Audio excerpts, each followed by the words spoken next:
can hear the songs when I say their names. Jimmy Jam and Terry Lewis, Timbaland, Jennifer Hudson.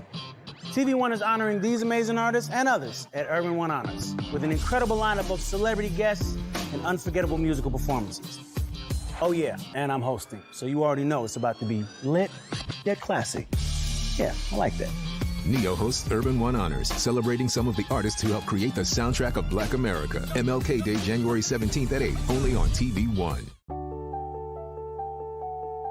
The newly restored Madam Walker Legacy Center, located at the crossroads of America, Indianapolis, Indiana, continues the cultural, educational, and entrepreneurial legacy of the iconic Madam C.J. Walker. Born Sarah Breedlove, December 23, 1867, on a Delta, Louisiana plantation, this daughter of former slaves transformed herself from an uneducated farm laborer and laundress into one of the 20th century's most successful self-made women entrepreneurs. During the 1890s, Sarah began to suffer from a scalp ailment that caused her to lose most of her hair. She experimented with many homemade remedies and store-bought products. What resulted was Madam Walker's wonderful hair grower, which is the product that launched her business. By early 1910, she had settled in Indianapolis, which was at the time the nation's largest inland manufacturing center. The 4-story block-long Flatiron building, located at 617 Indiana Avenue, originally was planned to house the corporate headquarters and factory of the Madam C.J. Walker Manufacturing Company. But by the time the doors opened, in December of 1927, it had become much more, a forerunner of today's shopping malls, with a drugstore, a beauty salon, a beauty school, a restaurant, professional offices, a ballroom, and a 1,500-seat theater. Madam wanted her people to have the very best.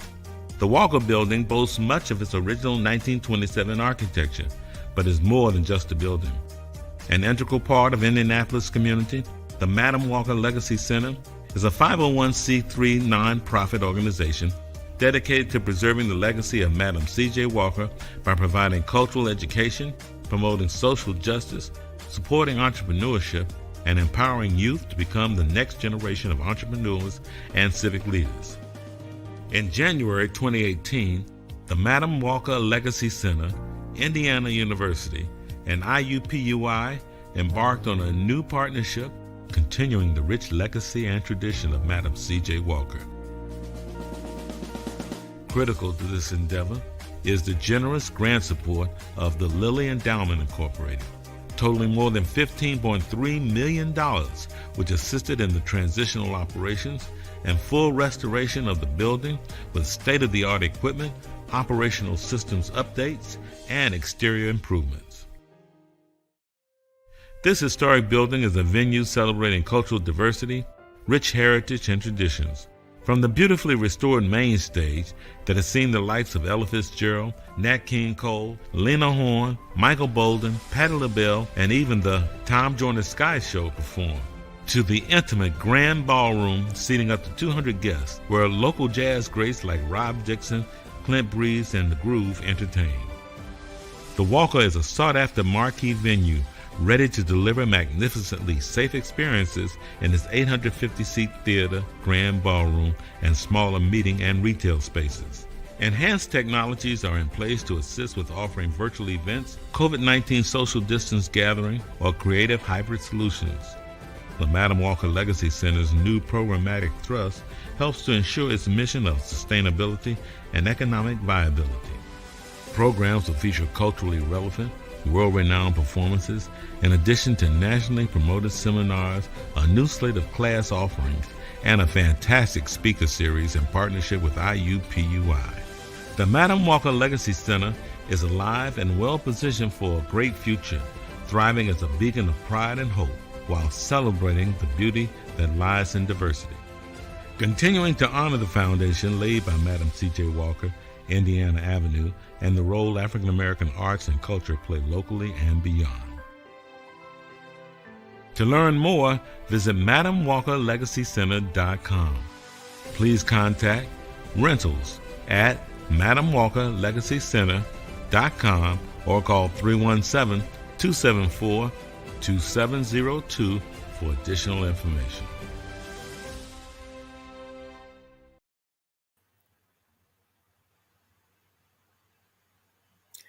Good afternoon, and welcome to our 40th annual Dr. Martin Luther King Jr. Day of Celebration, hosted by the Madam Walker Legacy Center. This event is supported by Indiana Humanities, Urban One, MIBRA Realtor Association, and Indianapolis Public Schools. Our special guest this afternoon is media pioneer, Miss Cathy Hughes. My name is Joyce Rogers, and I serve as the Interim Executive Vice President for Development at Indiana University Foundation. And I also serve as board chair for the Madam Walker Legacy Center. And we're so proud to bring you this historic event today. Shortly, Ms. Hughes, an internationally recognized thought leader and extraordinary businesswoman, will discuss our nation's most current issues related to social justice, racial equity, and what the future can hold for the African American community. We encourage you as an audience to take time this afternoon to reflect on the importance of the Black community having a voice of their own now and beyond, especially amid our current circumstances. Ms. Hughes has broken barriers and set records with her achievements. It is our hope that the conversation we have between her and our Madam Walker president, Christian Strickland, will inspire you to do the same. Before we begin, as a board member, I would be remiss if I didn't properly introduce those of you who may be unfamiliar to a hidden gem located here in Indianapolis, Indiana, the Madam Walker Legacy Center, which is a significant part of our nation's history and is listed on the Register of National Historic Landmarks. The center is named after Madam C.J. Walker, and it was the headquarters and manufacturing plant of her hair care and beauty products. To this day, the original structure still stands and boasts much of its original 1927 architecture, but the Walker is more than just a building. The Madam Walker Legacy Center is an integral part of the Indianapolis community. It's a nonprofit organization dedicated to preserving her legacy by providing cultural education, promoting social justice, and empowering our youth to become the next generation of entrepreneurs and civic leaders. At the Walker, we use our historic building and virtual platform as an avenue for celebrating cultural diversity, the rich heritage and cultural traditions, primarily through art from the African American perspective. With the help of our partners and community, we continue to serve as an enduring symbol of pride and achievement for all citizens, perpetuating the legacy of our nation's first self-made woman millionaire, Madam C.J. Walker. On behalf of the Madam Walker Legacy Center board and staff, I welcome you, and I hope you enjoy today's program. At this time, I would like to introduce to you, to bring greetings, Vop Osili, the Marion County City County Council President and Madam Walker Legacy Center board member. Thank you, Joyce. Good afternoon, everyone. As Joyce mentioned, my name is Vop Osili, and I serve as president of the Indianapolis City County Council. It's my pleasure to welcome you on behalf of the council and the Madam Walker board to our 40th annual Martin Luther King Jr. Day of Celebration.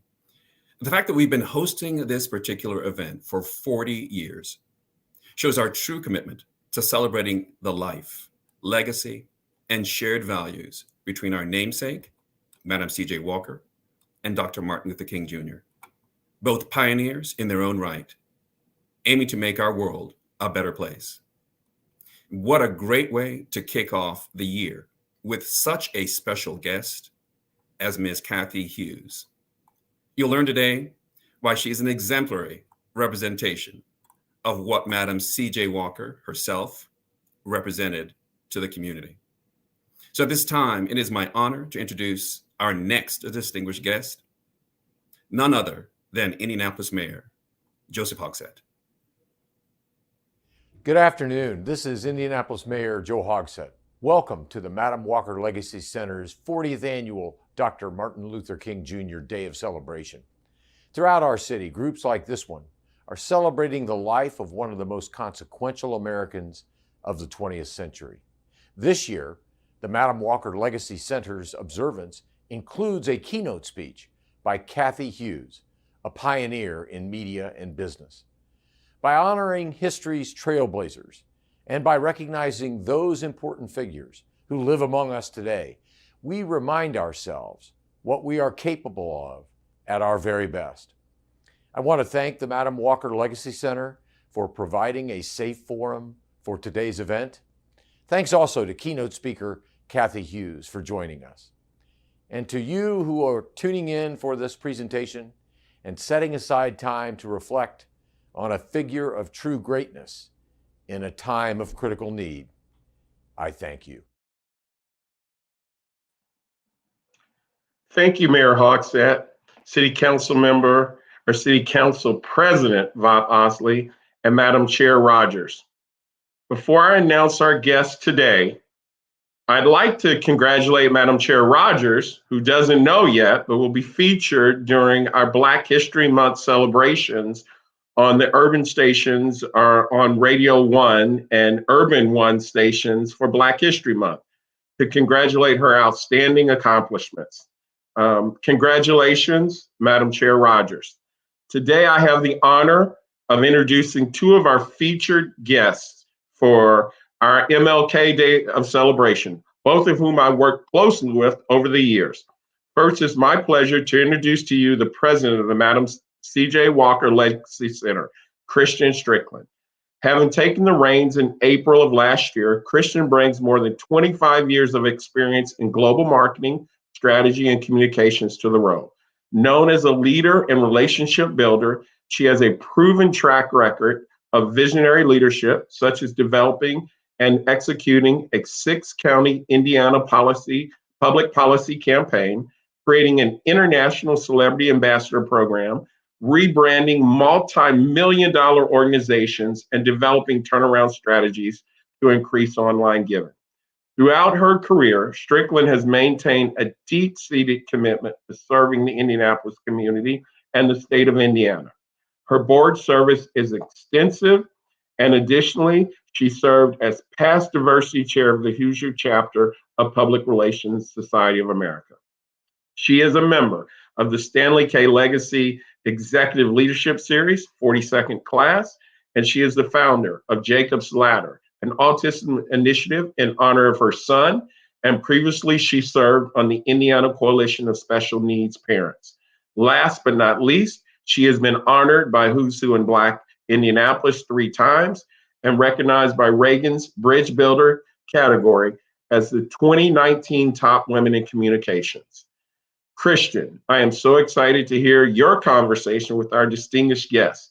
At this time, I'm also privileged to introduce Urban One's founder and chairperson, Miss Cathy Hughes. Cathy Hughes is a dynamic leader, media pioneer who's established the power of one.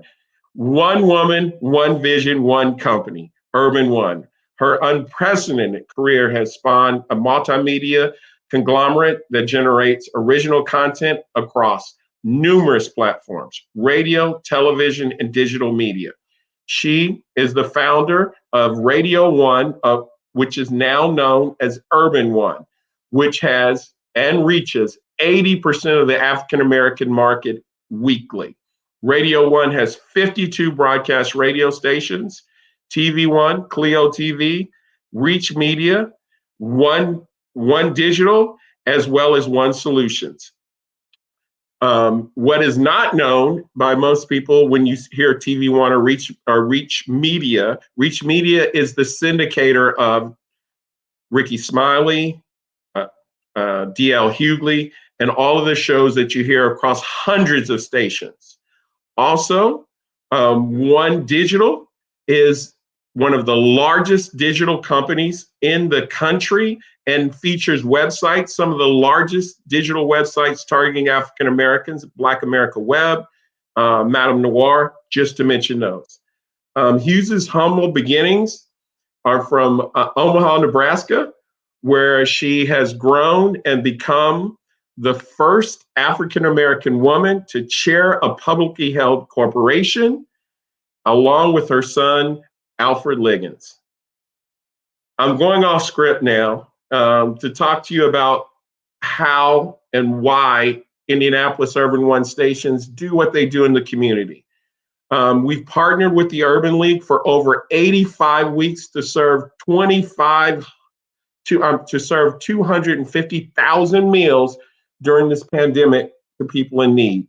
At the beginning of the pandemic, we ran over 10,000 promotional announcements to support nonprofit organizations that were serving and assisting people in need during the pandemic. We also aired numerous town halls to supply resources and support during the pandemic on racial and on racial issues in Central Indiana, featuring the mayor, chief of police, and community business leaders. We bought meals from local Black-owned restaurants for frontline workers and aired promotional announcements supporting those restaurants. We are currently airing announcements addressing a proposed bill that would severely affect our children and our future leaders for decades. I mention all this so you can understand that none of the things we do in the community, none of the support, none of the things that we accomplish are possible without that support and leadership from the top.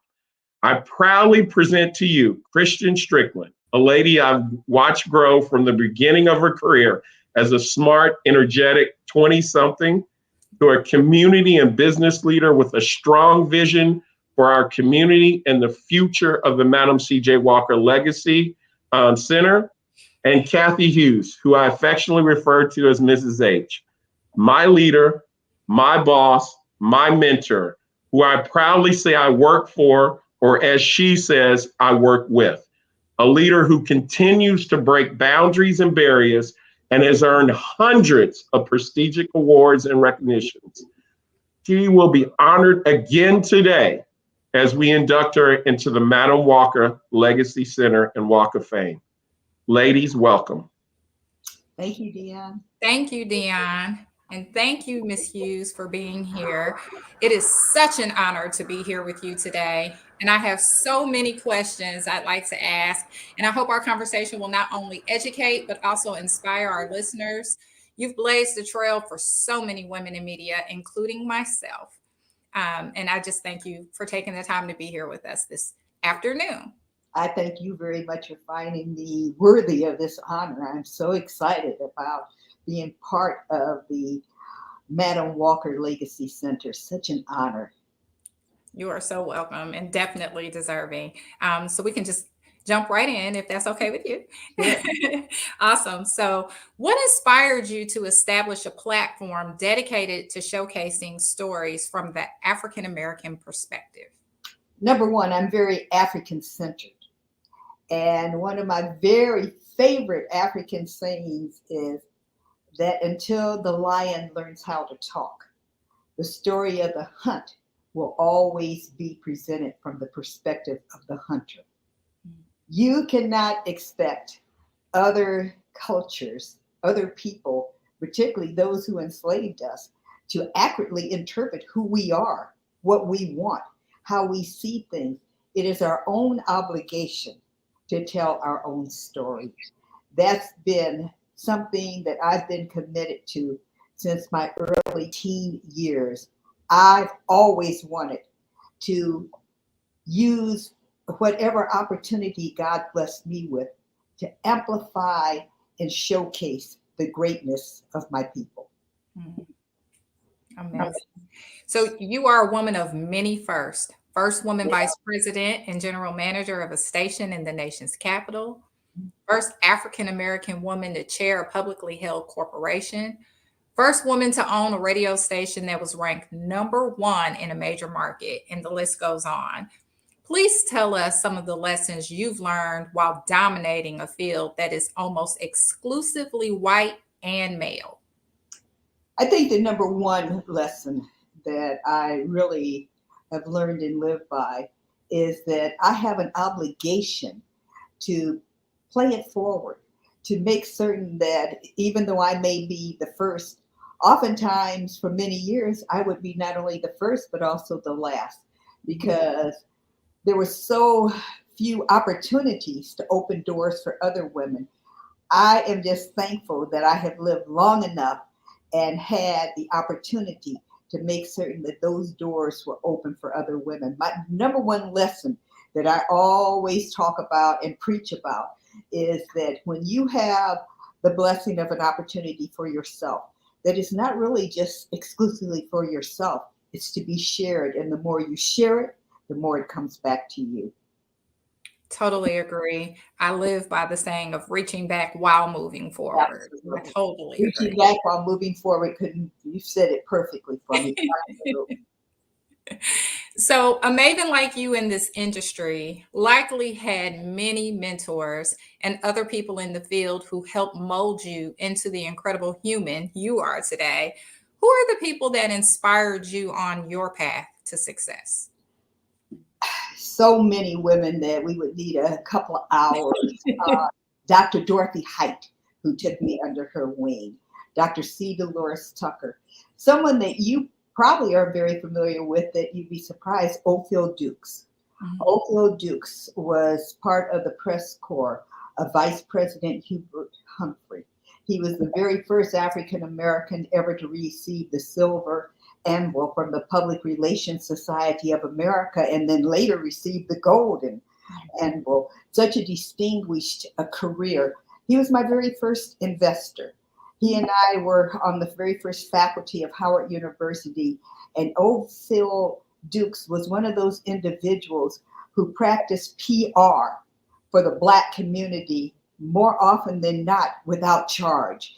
If he saw an opportunity to be of assistance to an African American initiative, organization, or individual, he was one of the founding members of the Congressional Black Caucus and was not a member of Congress. He did so many things because he understood the power of the industry that you're expert in. Public relations is all about relationships. And so I was blessed coming to the nation's capital and meeting these distinguished individuals. Katharine Graham, who is actually responsible for being my reference for my first $1 million loan to go into business from the Citibank of New York. When I filled out my loan application, the CEO of the bank laughed and he said, sure, Katharine K. Graham is going to be her reference. So he decided to take it upon himself to call her to check my reference himself. And then he called me and thanked me. He told me that the greatest honor of his career, he got to spend a half an hour on the telephone with the great Katharine Graham. And so afterwards, when Miss Graham called me and said, I just gave you a reference to get your first $1 million loan, she said, but it was very interesting, Kathy, because they only talked to me about 5 minutes about you. The rest of the time was spent on Watergate and my career. He was so excited. The fact that she would make herself available, while she unquestionably in media was the ultimate achiever. The Washington Post was more than just a newspaper, it was television. It was early into digital. The fact that she would partner with Dr. Dorothy Height, and oftentimes we would be at the same affair and both of them would give me shout outs and say, watch this young lady in her career, something that I try to do to this day. Because then people were like, well, why is Dr. Height and Katharine Graham talking? Who is she? Okay, what is she? And I was just a beginner. I was a rookie. I was a novice. But they took it upon themselves to promote me. And as I said, and then you add Ophel Dukes into it, all of a sudden I start seeing a woman who was an incredible writer for Ebony and Jet magazine, E. Fanny Granton. And all of a sudden I see my name. And it was because women of distinction took it upon themselves to make my name known. So I try to, again, for other African Americans. That is amazing. That is so amazing. And shout out to Howard University. I think my uncle is watching and he's a Howard grad. So yeah, he loves it. He always says that it is, all about academics. And with your connection to Howard and Dr. King's connection to Morehouse, tell us your thoughts on why historically Black institutions and universities are important to the framework of our nation.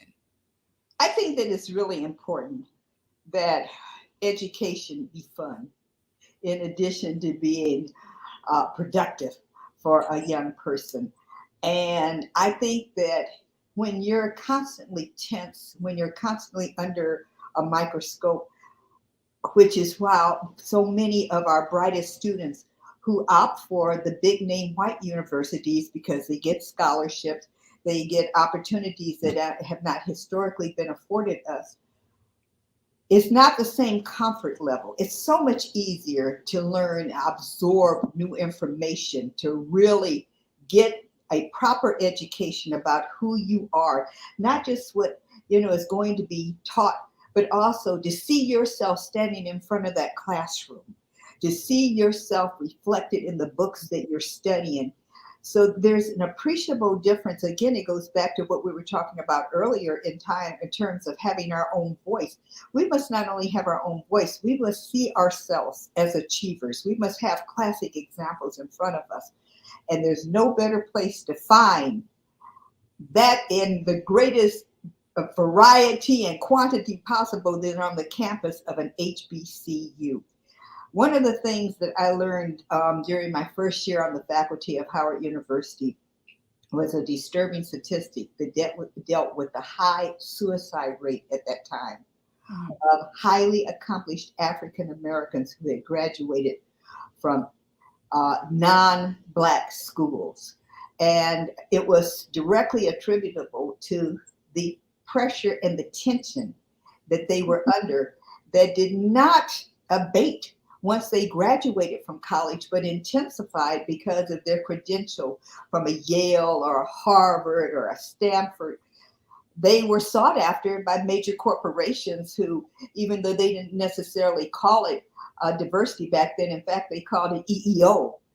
That tension, that pressure, that not really feeling that you fit was something that drove a high percentage of our most talented individuals, something that's not discussed a lot. The mental health is much healthier for African American students on the campuses of HBCU, Black colleges, period, whether they're HBCUs, because a lot of people don't realize Howard University is not an HBCU.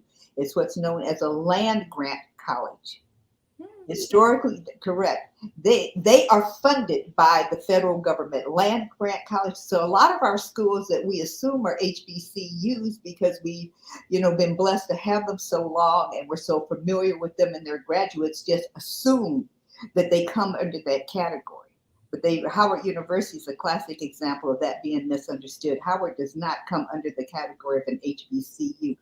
So in my opinion, particularly for a young person trying to decide what they want to do for the rest of their lives, they don't need the additional pressure of being under a microscope. They don't need the additional pressure of trying to fit in.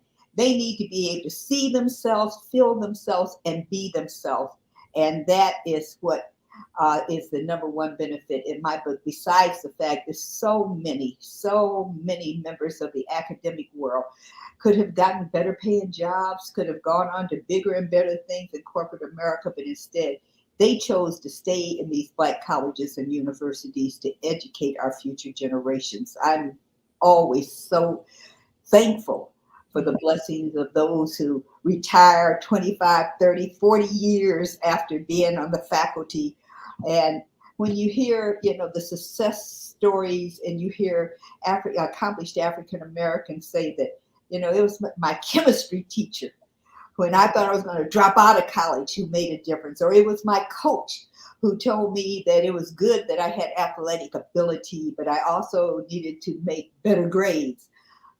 That personal interest, that being comfortable, I think is a key element in the proper education of our youth.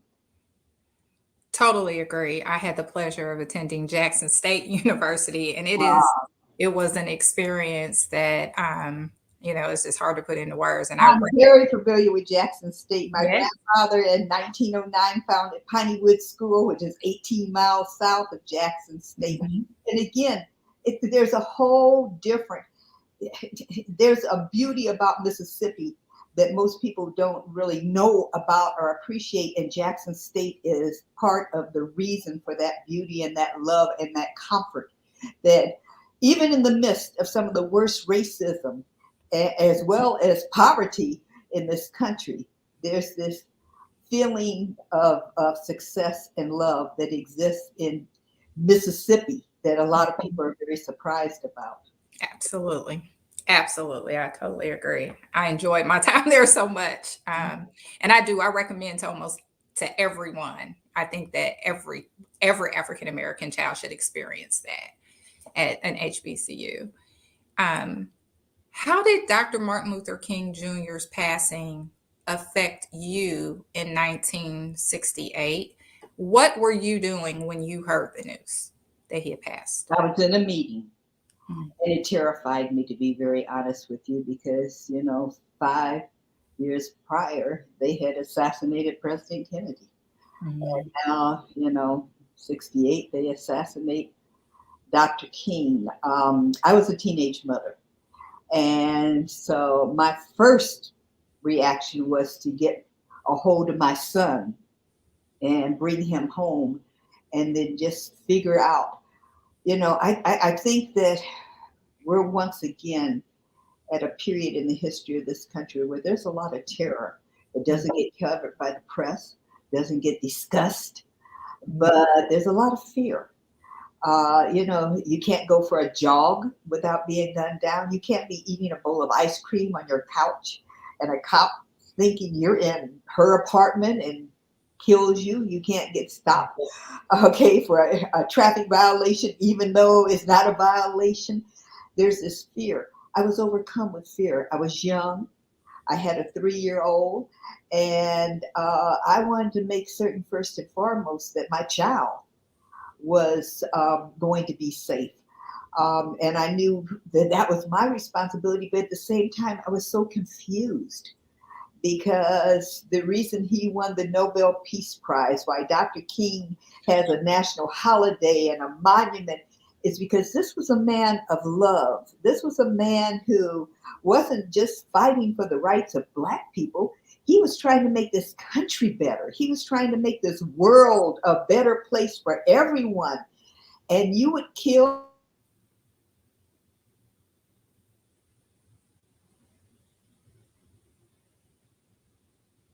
me. They crucified Jesus, Kathy. Okay? And I had never thought about Dr. King in the same light as Jesus. But we're blessed from time to time with actual messengers from God, I feel. And I feel that Dr. King was one of those messengers, and they have a very short time frame. Because I guess our creator is saying, I'm not trying to beat you over the head with it. I sent you the message. Okay. And you didn't want to adhere to it. You did not. So I was terrified. I immediately left this meeting. First and foremost, let me go back and say, to be honest with you, I thought it was a joke. I never in my wildest could have imagined that the person who came running into the room saying that Dr. King has just been killed, were her exact words, was, I thought it was like a prank or something. It was hard for me to process, and particularly being a young mother myself, how does this affect me? How does this affect my child? What is my future going to look like? And I don't think that enough emphasis is placed on the terror, particularly when you're young, when you're trying to find and figure out who you are and what you're going to do and who you want to be. To have these terrifying, traumatic incidents occur in your life. And then his was a global event. But unfortunately, the majority of young people are experiencing this every day in every community around the country. And it's terrifying. Yes, it is. Yes, it is. Dr. King is quoted as saying, philanthropy is commendable, but it must not cause the philanthropist to overlook the circumstances of economic injustice, which make philanthropy necessary. So throughout your career and amid your success, very much like Madam C.J. Walker, you've shown that philanthropy has always had a place in your heart. How do you use philanthropy to upend the many systems of oppression that have taken root in our country?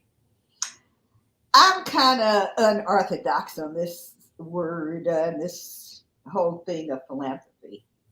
because number one, so many people see it as a substitute for correcting social injustices. They figure they can throw money at it and it will self-correct. But the other thing is the overwhelming majority of people of means participate in it because it's a tax deduction. They almost are forced into a position.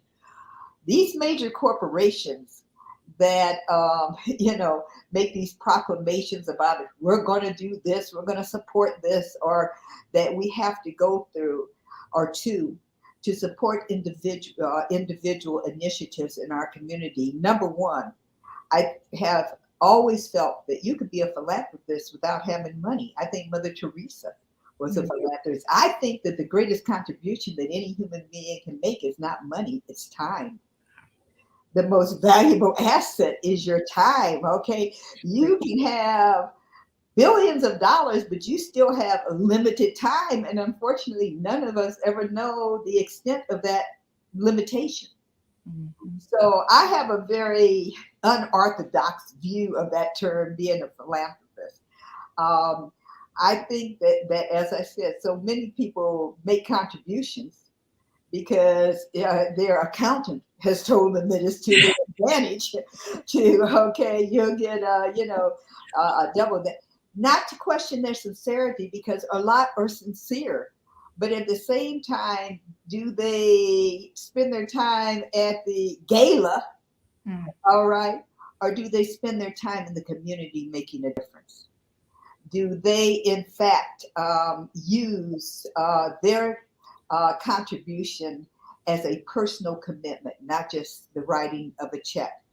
I think that a lot of folks really do believe that social injustice can be corrected with financing. And I don't think that that's a possibility.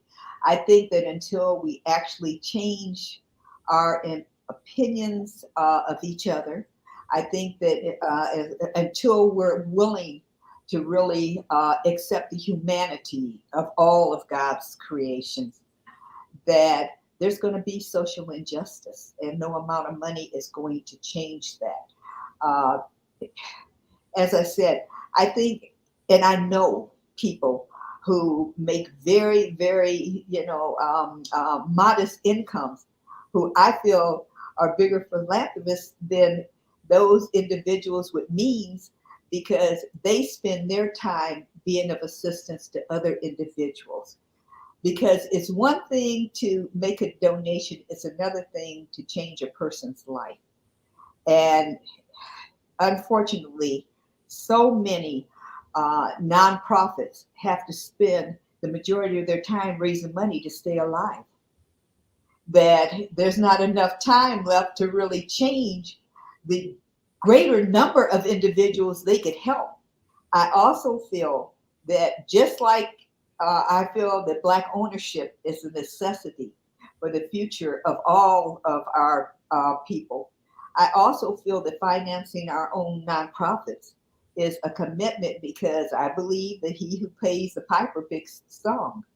And so it's kind of hard to be critical of a corporation who may have just given you $1 million grant, all right? But you know that what they're doing is not right to their workers. So you're caught in a catch-22 situation. How can you help them improve their employment, okay? And I don't mean just the number of people, but the treatment of people. There's a big difference between diversity and inclusion. Absolutely. Okay, big difference. And so, how do you, if you're dependent on somebody to make certain that you're able to do the good that you're doing in the community, but 6 in one hand, half a dozen in the other, is it more important for you to help them correct their employment practices, the way their employees are being treated, the inclusion of these diversified groups that they've brought in, or is it more important for you to get that annual grant and just keep your mouth quiet and use it to help the people that you've identified? So as I said, I have a very unorthodox opinion the word philanthropy. Well, as a leader of a nonprofit, I completely agree that it is necessary. And we too, are really confined to what it is that we're able to do, depending on the donations that we receive. But you also had mentioned about time, and as Dion had shared as in the introduction, you really are leading by example by what you're doing across the country through Urban One, by allowing the media outlets to give their time back to the community. I think that's the most important thing that I can do. I really do believe that preachers always talk about tithing, and if you give to the church, it's going to come back to you. But I really do believe that which you put out into the world gives back to you. I really feel that you increase your blessings when you share those blessings and you help other individuals. As I said, I have never believed that I've lived a very blessed life, both personally as well as professionally. But I never believed that it was for me. I always felt that I was a vehicle to use this blessing, to use this opportunity to provide for others. Wonderful. What lessons do you have to share with the new generation of entrepreneurs, and specifically media moguls and mavens who aspire to follow your path in the industry? Well, number one, I don't want them to follow my path. I want them to cut their own path. I want them to really take what I've done to a much higher level than I was able to achieve in my lifetime. It's so very interesting that with the COVID, the pandemic crisis, that I think corporate world found out more about human nature. So many companies felt, well, as soon as the unemployment checks are cut off, people will be back to work. Wrong. Okay, wrong. I mean, there are more want ads hanging out in front of restaurants and fast food places, even publicly stating, we'll pay you $15 an hour, we'll pay you $18 an hour, please come back to work, because people have learned to be self-sufficient. There's an old saying, old Black saying, that necessity is the mother of invention. And I think that when people found, the masses, the proletariat, found themselves in a position of survival, guess what? They figured it out. And they are now, involved in cottage industries. Before, every executive in America had an executive assistant. Now, executive assistants are able to work from home and be executive assistants to 4 or 5 corporate executives. They no longer are having to run out and get coffee or pick up the clean okay. They are able to be busy for their 8 hours, also provide for their children. So what I would say is, no matter how dire the situation, never lose confidence in yourself and never underestimate. You're already a CEO. When you get grown, you become the CEO of your life. All right. While you're growing up, your mama and your daddy are the CEO of your life. But once you reach a certain age, you have the ability to run your life the way you see fit. Which is, again, one of the old Black saying, as long as you're under my roof, you're going to live by my rules. That's because they're your CEO. But when you become your own CEO, don't lose confidence ever in yourself, no matter what you're confronted with. And don't underestimate your God-given ability. All right, when I was a kid, I used to stay in trouble. After school, detention, notes home, I was always running my mouth. I never stopped. And guess what? I made a very successful running my mouth. That those nuns tried to punish out of me, intimidate me. Never underestimate this talent. All right. Can you share your lowest moment and how you overcame it?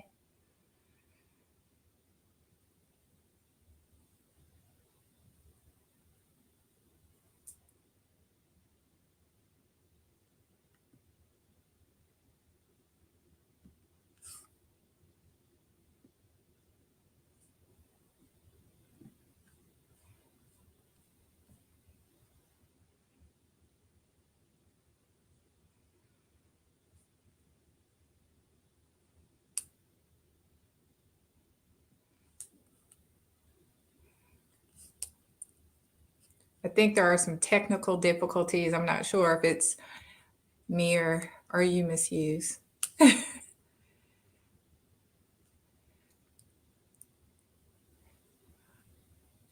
So we'll just be just a second and we'll get back with the show.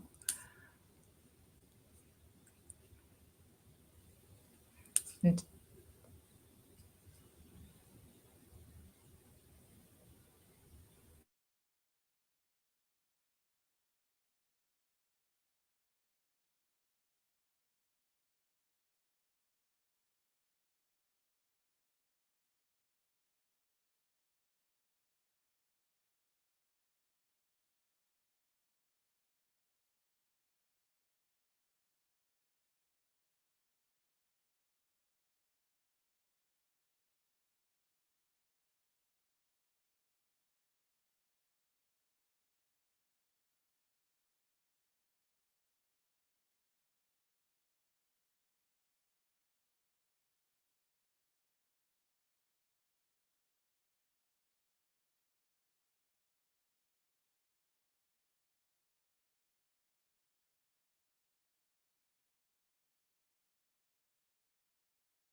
You can hear the songs when I say their names.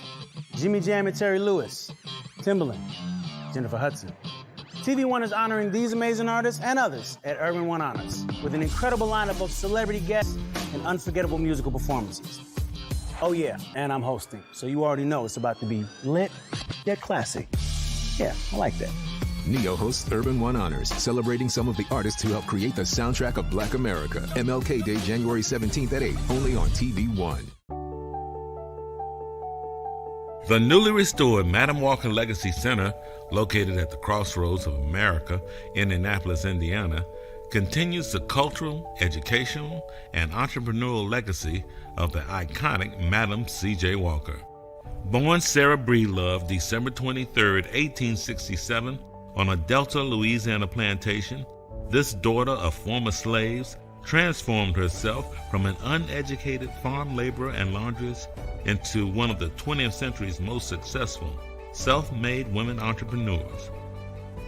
During the 1890s, Sarah began to suffer from a scalp ailment that caused her to lose most of her hair. She experimented with many homemade remedies and store-bought products. What resulted was Madam Walker's Wonderful Hair Grower, which is the product that launched her business. By early 1910, she had settled in Indianapolis, which was at the time the nation's largest inland manufacturing center. The 4-story block-long Flatiron building, located at 617 Indiana Avenue, originally was planned to house the corporate headquarters and factory of the Madam C.J. Walker Manufacturing Company. But by the time the doors opened, in December of 1927, it had become much more, a forerunner of today's shopping malls, with a drugstore, a beauty salon, a beauty school, a restaurant, professional offices, a ballroom, and a 1,500-seat theater. Madam wanted her people to have the very best. The Walker Building boasts much of its original 1927 architecture, but is more than just a building. An integral part of Indianapolis community, the Madam Walker Legacy Center is a 501c3 nonprofit organization dedicated to preserving the legacy of Madam C.J. Walker by providing cultural education, promoting social justice, supporting entrepreneurship, and empowering youth to become the next generation of entrepreneurs and civic leaders. In January 2018, the Madam Walker Legacy Center, Indiana University, and IUPUI embarked on a new partnership continuing the rich legacy and tradition of Madam C.J. Walker. Critical to this endeavor is the generous grant support of the Lilly Endowment Incorporated.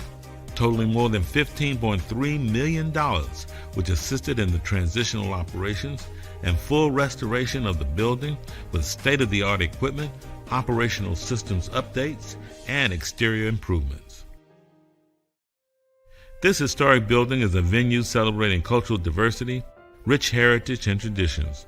From the beautifully restored main stage that has seen the likes of Ella Fitzgerald, Nat King Cole, Lena Horne, Michael Bolden, Patti LaBelle, and even the Tom Joyner Sky Show perform, to the intimate grand ballroom seating up to 200 guests, where local jazz greats like Rob Dixon, Clint Breeze, and The Groove entertain. The Walker is a sought-after marquee venue ready to deliver magnificently safe experiences in its 850-seat theater, grand ballroom, and smaller meeting and retail spaces. Enhanced technologies are in place to assist with offering virtual events, COVID-19 social distance gathering, or creative hybrid solutions. The Madam Walker Legacy Center's new programmatic thrust helps to ensure its mission of sustainability and economic viability. Programs will feature culturally relevant, world-renowned performances, in addition to nationally promoted seminars, a new slate of class offerings, and a fantastic speaker series in partnership with IUPUI. The Madam Walker Legacy Center is alive and well-positioned for a great future, thriving as a beacon of pride and hope while celebrating the beauty that lies in diversity. Continuing to honor the foundation laid by Madam C.J. Walker, Indiana Avenue, and the role African American arts and culture play locally and beyond. To learn more, visit MadamWalkerLegacyCenter.com. Please contact rentals at MadamWalkerLegacyCenter.com or call 317-274-2702 for additional information.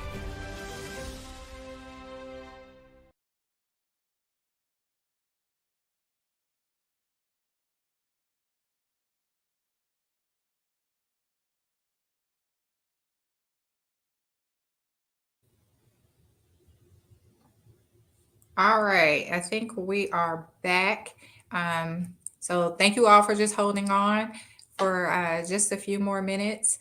Want to ask for if any of you out there that are watching have questions, let us know. You can type them in the chat, and I'll make sure to get as many to Ms. Hughes as we get her back up. Thank you for staying with us through these technical difficulties.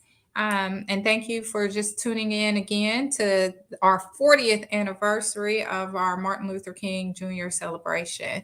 So is Ms. Hughes ready? Is she ready? I am. I don't know what happened. I didn't touch anything, I promise. You were dropping so much knowledge that the internet just didn't want us to be I don't know what happened. It just went on. Well, I'm so happy to have you back. So I'll ask the question I was asking right before the internet got in our way. Can you share your lowest moment and how you overcame it? Well, number one, I don't see any low moments as I look over my life. I've had some very challenging times, but I never saw the glass as half empty. I never saw a low point. I think the most challenging time was as soon as I got my first $1 million loan, the prime interest rate went into the mid-20s in the early 1980s. And I was paying 2.5 points over prime, which meant prime went into like 25, 26%. The inflation in America was horrible. And I wasn't able to service my debt. And I had never worked for myself before. I knew I had created the quiet storm. I knew how to run a broadcast facility. I knew how to pick a staff. I knew how to identify challenges, but I did not know how to navigate out of a national financial crisis. That was the most frightening time. I'm often asked that, I consider, changing gears and just giving up. And I was like, no, that never even crossed my mind. I ended up ultimately in a sleeping bag on the floor of my radio station. And then I was introduced once at an awards program as being homeless, and I took offense. I was like, homeless? I've never been homeless. So afterwards, I challenged the person who had introduced me. She said, Miss Hughes, you were in a sleeping bag on the floor in your radio station, washing up in the bathroom. I said, oh. She said, that's the definition of homeless. I said, oh, yeah, well, all that did happen. So I owned it. So all right, but I owned it. It was my floor that I was sleeping. It was my bathroom, all right, that I was washing up in. I have had one of the blessings of my life is that I have had the ability to see things as challenges, not as problems. When I realized that, as a teenager, that I was pregnant. And the doctor said, I said, well, that can't be. I only had sex one time. He said, lady, it only takes one time. Okay. But I didn't see that as a problem.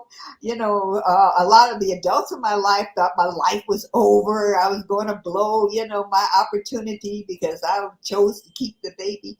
I have always seen things as challenges. And I've always tried to figure out how to meet that challenge and come out better on the other end. So I really didn't have a low point. I've never seen, when I first started in business, like I said, the prime went into the mid-20s and I couldn't service my debt. I was, when people were asking me, how's it going being in business? I was complaining.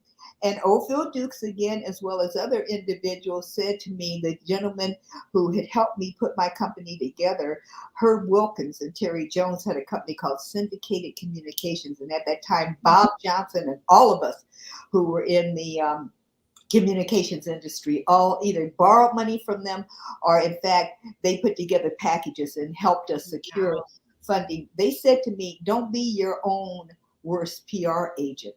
Lie.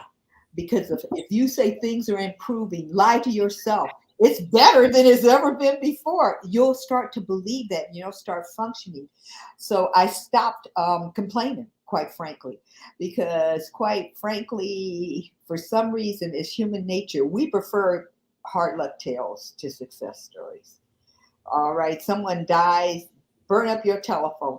Somebody wins an award and you said, well, why didn't somebody tell me? Okay, that she got inducted into the Walk of Fame, that she was honored by the Madam Walker Legacy Center. So I learned through Ophel Dukes and Herb Wilkins and Terry Jones that you say things are better than they've ever been before, that things are improving, because that's what will happen, because the first person who hears that things are improving is you. It's your mouth that came out of, so your ears received it first. If you're telling people, oh, business is hard, I can't get, any money, I can't find the right staff, that's exactly, words become actions. That is exactly what you will live, is the content of your complaint will be the content of your existence. That is a word. That is a word. Energy, positive energy. Oh, wow. So we have a question from the audience. Miss Hughes, you carry the weight of so many on your shoulders with pride and dignity. What do you do to escape and relax? You are looking so beautiful. They need secrets. Oh, well, thank you very much. And I'll put your check in the mail as soon as the interview is over. Several things. I love flowers. I love growing and arranging flowers. I love gardening. I love cooking. To me, the difference between a good meal, even in a restaurant or at home, is how much love you put in the preparation. I love watching people enjoy that, which I have prepared. I love reading. I love learning. I think that has been one of my greatest assets, is the ability to continue to absorb new information. And I surprise a lot of people. I'm not a workaholic. So when I really need to stop and talk to God and meditate and pray, I stop everything. Okay, I'm not going to allow. People are way more important to me than any type of title or business or financial, achievement. To me, people are most important. And if you're not in a good mental and physical state yourself, you can't be of assistance to another human being. That is so true, and a good lesson for all of us to remember. Regardless. My And I, goodness. if I should just say thank you to those who stuck it out during the blackout. Okay. Yes. I don't know what happened to the internet connection. If Dick Gregory were alive, he would say the government cut you off. You were talking and you're saying too much. But all of a sudden it just went. And so I thank those who did remain with us. God bless you. And thank you so much for your graciousness. Oh, yes. And I just can't believe our time has passed so quickly. This has been an amazing conversation. I am just so honored to even just be in the same space with you. And we just cannot thank you enough for your insight. And at this time, I'd like to bring back our board chair, Mrs. Joyce Rogers, and Regional Vice President of Urban One, Mr. Dion Livingston. I feel like it's a family affair now. It is. Yes. It's a family affair. It really is. Wow. I mean, I just got to say it again. Wow. What an engaging conversation, ladies. And Ms. Hughes, thank you so very much for taking time out of your busy schedule to share with us so many gems from your journey. It is now my absolute honor to induct you into our Honorable Walk of Fame. Oh, wow. That's beautiful. We are so proud. Oh, I'm so proud to be part of the legacy of Madam C.J. Walker, but more importantly, to be part of a legacy that you all were able to, you saw fit to continue. So often every generation has to start over. It's, another old Black adage. And you all said, we're not starting over. What this woman did is unparalleled. And we're going to continue to use it as inspiration for individuals such as myself. Had there not been Madam Walker, had there not been an Annie Malone, had there not been women who proved without any assistance that they could break that glass ceiling, that they could rise as high as they saw fit, then there wouldn't have been a Cathy Hughes to be honored here today with being inducted in the, on the path in the same building. The first time I ever came to Indianapolis, all I wanted to do was see the building. I never got inside. I just drove around it 2-3 times. I was so fascinated. It was the first Flatiron building I had ever seen. I was like, oh my God. Wow. It is a triangle. So I am just so thankful that you all have done what you've done with the Walker Legacy Center. And Dion, I'm so proud that my people and my company are involved in doing whatever is necessary to distribute the information and being of assistance to truly a legacy, a living legacy. That's what's so exciting about this for me. Absolutely. And we want you to know that you're going to receive this in the mail immediately following this event. And in addition, your name will also be inscribed into the ground outside of the 95-year-old building that was built by the family, staff, and supporter of Madam C.J. Walker herself.